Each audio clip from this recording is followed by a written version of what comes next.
Welcome back, everyone. We all know the key elements to living a healthy life. You eat right, exercise, and cut as much stress out of your life as possible. However, there are some key vitamins out there that can also make all the difference in our health. And one of them happens to be vitamin K2.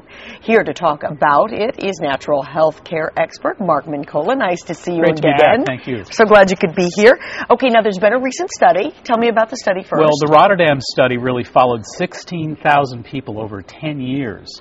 That's a pretty legitimate study, isn't it? And it established that vitamin K2 is real important for keeping those arteries clean and could actually reduce the risk from heart disease-related death by 50%. Wow, that's unbelievable. Now, Mark, I'm familiar with vitamin K, but vitamin K2, what is that? Well, you're familiar probably with vitamin K1, and vitamin K1 supports clotting factor.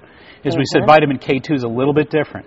It actually keeps the arteries clear, directs that calcium to the bones where it belongs, keeps the calcium out of the arteries. I see. Now, you brought some with you. This is a form of K2 that's the most absorbable form. It's vitamin MK7. So for folks that really want the efficient arterial support system with vitamin K2, it's the MK7. Okay, MK7. So that's I have no idea why it would be named that when we're looking for vitamin K2. Well, because the chemical name is menaquinone. It's a big long word, but it basically is shortened with MK7. And that's really the efficient type of assimilated vitamin K2 to keep those arteries clean and those bones happy. Now, how much of it do you need?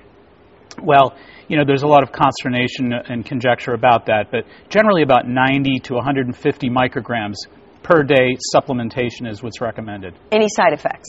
There really are no side effects. Of course, folks should discuss it with their physician just to make sure they're on the same page, but really there are no known side effects. Which is different from vitamin K1, because I know my mother is a clotter and she takes medication for that, and she can't have any vitamin K. Absolutely. Really important distinction. Vitamin K1, you've got to be real careful about that. Folks who are on Coumadin, blood thinners, things like that, you really don't want to think about K1 unless you're really talking to your physician about that. But for the most part, you're thinking a whole different ball game with vitamin K2. Again, keeping those arteries clean and keeping those bones strong. Now, can we get this from a food source? That's a great question. I mean, proteins generally have vitamin K2, Kim, but the real key is it's very difficult to obtain from protein. The MK7, one of the reasons why it's so assimilatable, so available, is because it's actually from a fermented soy protein, and it's very absorbable. Okay. Let me ask you about that pill itself. Is that actually a pill form, or is that a liquid cap? No, it's a small pill. It's fairly easy to palate. And the reason I'm asking you that is because I want your opinion about the difference between taking a pill and taking a liquid gel cap. Do you have a preference over one over the other? Well, I think in this case, the real key is the formulation. And again, the fermented soy protein is the real key to the bioavailability. I think you're absolutely right. In many cases, those liquid gel caps are more assimilatable for certain supplements, especially the fat solubles like the vitamin A, the vitamin E's. But in this case, I think the pill or the capsules is going to work just fine. Absolutely right. Now, where are we going to find that? You're going to find that virtually any health food store.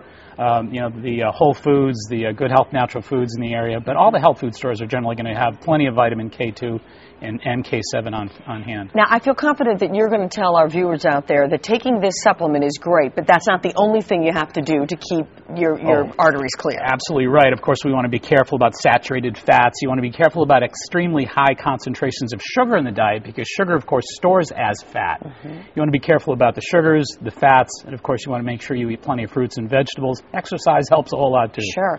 I think sometimes we all hope there's just a magic pill out there, but there's no magic pill, but you got to combine all those things to make it all work. You're absolutely right. It's really a holistic picture here, and it really does combine it's important to combine all those elements, but it is important also to recognize this particular study suggests that we could cut the risk of death from heart disease by half.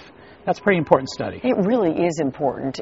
Affecting women just like it does men, by the way, because women certainly deal with heart disease. Yes, indeed, but I think one of the keys to women, of course, osteoporosis, and when you're thinking about MK7 or vitamin K2, you're talking about something that not only keeps those arteries clean, but keeps the calcium out of the arteries, like we keep saying, and directs it into those bones, supporting those bones as well as the arteries. Now, see there, ladies, that's all the more reason for us to all take it.